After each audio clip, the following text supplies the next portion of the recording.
Welcome back to Beg, Borrow, Steal in what is arguably our biggest season ever. After 2 seasons in La Liga, we're an established top-flight club, but we pitched the question to you whether you thought we should continue with this save and go on and try and win a trophy, and you were unanimous in thinking that silverware was possible.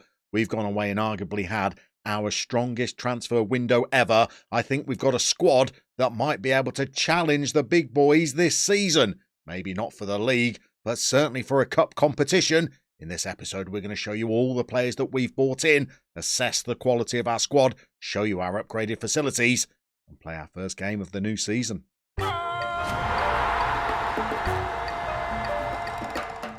But before we show you those players we've bought in, let's update you on some other news, starting with another offer of an interview from a top Serie A club. I know it's not the purpose of this save to end up in Italy, but as a huge fan of 90s Italian football, it's becoming increasingly painful to keep turning these job interviews down. Maybe this is something we need to think about ahead of FM23, but we've also had transfers out of the club. This player has not left, but some big clubs are now circling back around Davide Barossi. Chelsea came in with the first offer that we dismissed. They then came back with a renewed offer, and we said to Chelsea, OK, if you want to pay £60 million for him, he's yours. They whimpered away with their tail between their legs, but Real Madrid are now back interested and the transfer window has not closed. Luckily, we've bought in a new keeper that could replace Barossi if we need him to. Let's show you the transfers that we've brought into the club. I think there's a couple of goodies and there's one huge name.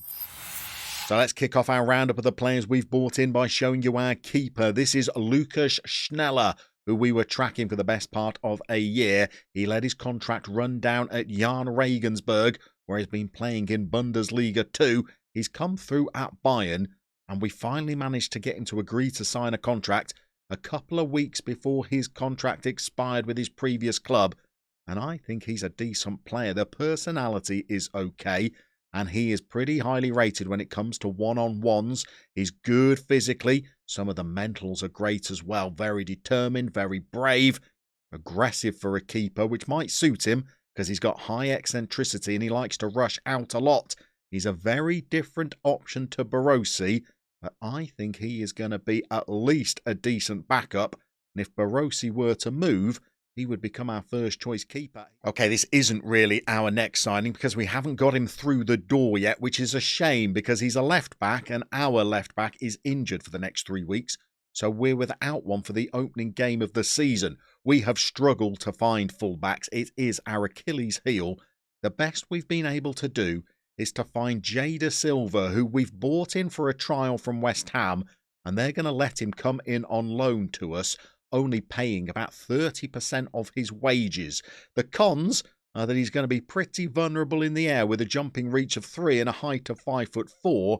The pros are that he should be pretty effective getting forward, and he looked good in the pre-season friendlies, but he's not going to be available today. He's the only fullback that we've managed to bring in, but we have strengthened at centre-half. So this is Diego Almeida, our new centre-half. I think a first-choice centre-half as well. Unfortunately, he's going to be injured for today's game. He's been playing for the last few years with Barcelona's B team, and in the second tier, he's had plenty of seasons where he's got an average rating of above a 7, so he could be pretty useful. He's been capped by Spain at under 20 level. He's part Ecuadorian, but he's a local boy as well. There's not a lot of green in his attributes, but I think all round he's a pretty decent player and a ball-playing defender at that, who can pass a ball and has a little bit of vision, just giving us another option back there. We've also brought in a couple of new midfielders to the club. Morten Hjulmand, we've already mentioned to you. He'd signed a contract to join the club a good 6 months before he actually arrived. We've also brought in Teddy Jenks, an Englishman that arrived from Porto on a free transfer. We had extra space in the squad for an overseas player because Diego Rosa is shortly about to gain Spanish citizenship. We're just waiting for the paperwork to be done. Up front, we also knew that 6 months ago Fabian Luzzi would be joining the team. This is a player I've been tracking for years. When we were down in the 4th division, he was at Barcelona as a youngster, and I was trying to bring him in on loan. Instead, a couple of years later, he went off and joined Newcastle, and he's been potting around the Championship and League One in England as a loan player, and we've now finally given him a permanent home where hopefully he will be able to improve himself. Hopefully age will be no barrier for Paulo Dybala. Look how good this player is. Granted, the physicals may be on the wane, but we've played him in 45 minutes of each of our 5 pre-season friendlies, and in those games he's scored in every single one and has bagged 8 goals in 3 starts and 2 substitute appearances, and he has looked absolutely quality. He can take over as our primary set-piece taker as well as our penalty taker as well, and as a deep-lying forward up front, some of his attributes are absolutely delicious. The first touch, the long shots, the passing, the vision, the flair that he will offer as a front player peeling off defenders, I think is going to be absolutely crucial. So we've got a couple of selection headaches for our opening game of the season. I'd like to be playing Almeida at centre-half, but he's suspended, so I think, despite his poor marking, we're going to bring Teddy Jenks in today. I'd also like to be playing Jay Da Silva as our left-back, but he hasn't confirmed his loan signing yet, and our backup left-back, Ismail Bora, is injured as well. So we're going to have to bring in Corey Ndaba, the only other player that we have that can really play as a left-sided fullback. He is at least left-footed, and physically he's pretty good. Technically, I don't think he's going to offer very much for us today.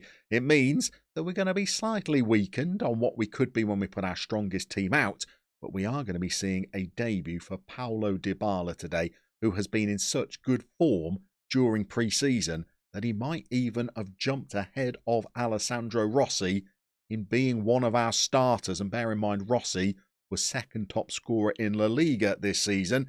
That shows you the high hopes I have for Dybala. Those hopes will be deflated in 90 minutes' time. Now let's get out there against Malaga and see how we get on the first game of Season 3 in La Liga with Europa.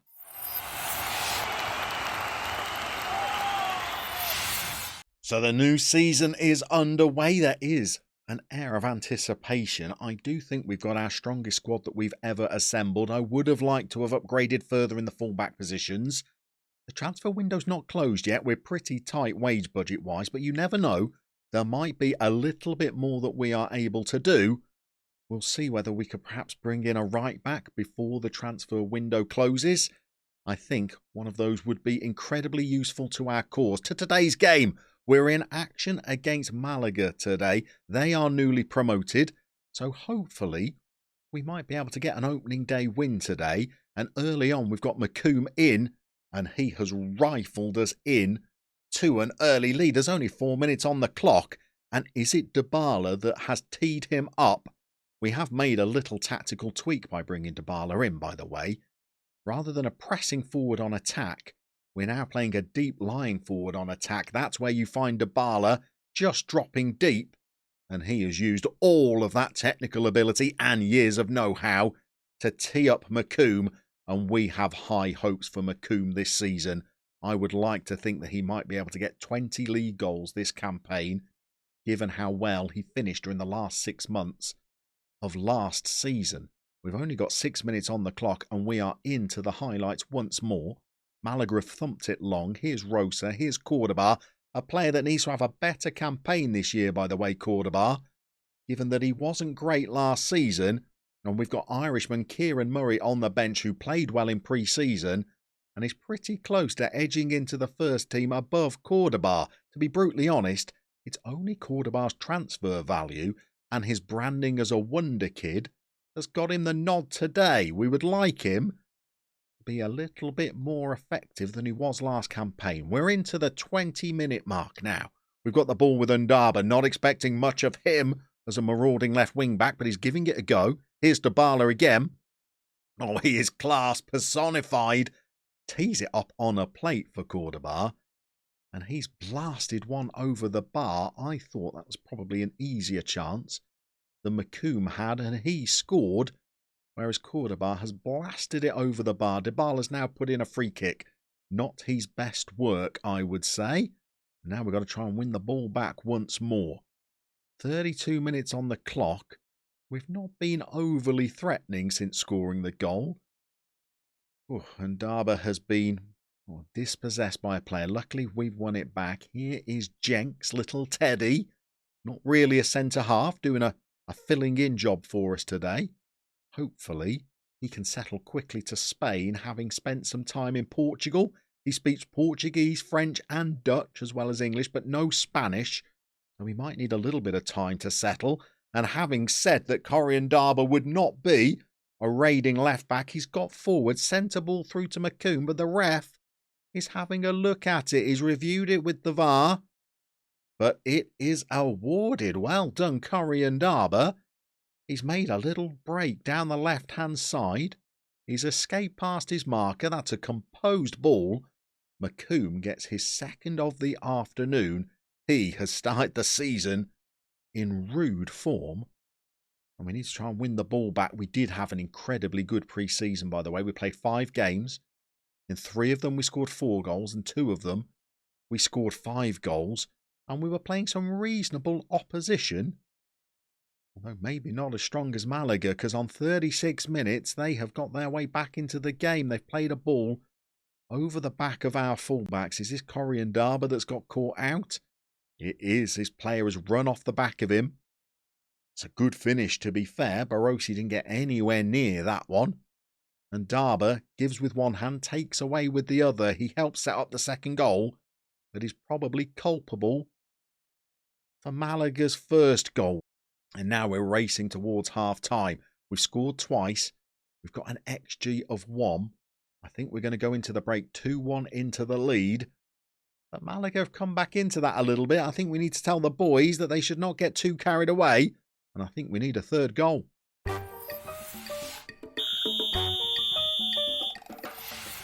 So we tried the old don't get complacent chat at half-time. We're also keeping an eye on the man on the ball, Diego Rosa, because he did not have a great first half, given that he's pulling a match rating of 6.7 at the moment. And we've got plenty of quality midfielders on the bench. I think it's the area of the pitch where we are the strongest. We've got a kick-off highlight here. We've got Barossi bowling the ball out to Koulibaly. And Daba, is he going to do something good or bad? Well, he's got the ball through to Diego Rosa, who gives it to Dybala. Back to Ndaba. He sent a high looping cross in. Tell you what, I might have written Ndaba off as a marauding left wing back, because that was not the worst ball in the world. And he sent a good cross into the box that was headed over. And we have raced into yet another highlight. And now it's Malaga they're in looking for an equaliser. That was probably a decent attempt by them. We need to tighten things up a little bit. Hopefully Almeida might do that for us. Jenks is a midfielder. He's not the most solid centre-half. With marking of 9, he's going to let his man run off him occasionally. But Almeida, I think, could be a star signing for us. And crucially, he's Spanish, so he speaks the language. So I'm hoping he won't need as long to settle in as some of our other players. Speaking of settling in, well, Malanese has not settled in front of goal this afternoon. That's a second reasonable chance he's had. And he's not been able to give us the lead. We're on 56 minutes. I'm thinking about some substitutes. But what will the score be when we look to try and make them? Because Malaga are coming at us once more. We've got work to do in this game, I feel. I don't think this is over yet, even though we're in the lead. So we've swapped out Teddy Jenks in place of Jose Muller, a backup centre-half. We've also taken off Diego Rosa. We've brought on Irishman Kieran Murray. He's been good in pre-season. Hopefully he might be able to get on the end of a chance if one falls to him today. And we are in with Dybala here. I'm not sure Dybala will make a full game. He could be our next man to come off.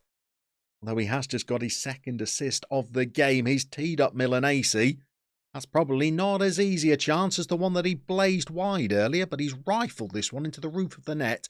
And on 65 minutes, are we going to say that we're looking a little bit more comfortable now? That's one heck of a strike. Dybala's second assist of the afternoon. Should we treat ourselves to another 10 minutes of Dybala and then maybe look to take him off? Because I don't think he's going to get through an entire season playing 90 minutes. So we will make a change. We could bring on Rossi. We could bring on Luzzi. I think Rossi's got to be our man for Dybala in that deeper position. We have got players who are more tired than Dybala, by the way. Maybe physically, he's not as bad as I might have thought for a man that's 34. But we will let him jog off and milk the applause of the away fans, because I think that's a pretty solid debut. And we'll get Rossi onto the pitch instead. Rossi's now set up Ndaba, who has actually been pretty decent as an attacking left-back. It's defensively where he's been poor. And we're in again. Here's Murray. We've got the ball to Samu. Not really a right-back either, Samu. More of a centre-half, but again, needs must. And Rossi has got on the end of a ball that's squared along the 6-yard box. And we're now 4-1 up, and I think we are looking comfortable now. Pretty well-worked move as well. We've got Milanese on the edge of the box, driving forward. We've got two players that could have tucked that in. Rossi's the man that it runs to. 4-1, and now I think we could just see the game out. And potentially this could be one of the top performances. Apologies, we've still got some friendly results up here. We'll sort that out for the next episode. And we've got one more highlight. It's going to be a proper one because we're 90 minutes into the game. We've got 4 minutes of stoppage time, and Rossi is in again. Clearly not happy at being left on the bench. He's come on for the last 15 minutes, scored one chance, raced through for a second, worked the keeper. And now we've got a corner that Milanese throws in. Jesus claims it. And I think that should be the last we should see of the action in this game. It's a 4-1 win, granted, against a team that's maybe not expected to be one of the top sides this division. But I think that is a pretty good performance all round. So granted, only one game gone, but this is what you want to see, isn't it? Europa at the top of the league, Barcelona and Real Madrid floundering in second and third. But it's not going to be an awful lot longer until we see you again, because for Wednesday's episode, we're going to come back for a game against Real Madrid that will be just our third game in the season. We're going to have to travel to the Bernabeu. That game is on the 26th of August. We'll actually be coming back for the 24th of August, because that's when the draw for the group stage of the Champions League is going to be taking place. And little Europa are in it, in Beg, Borrow and Steal.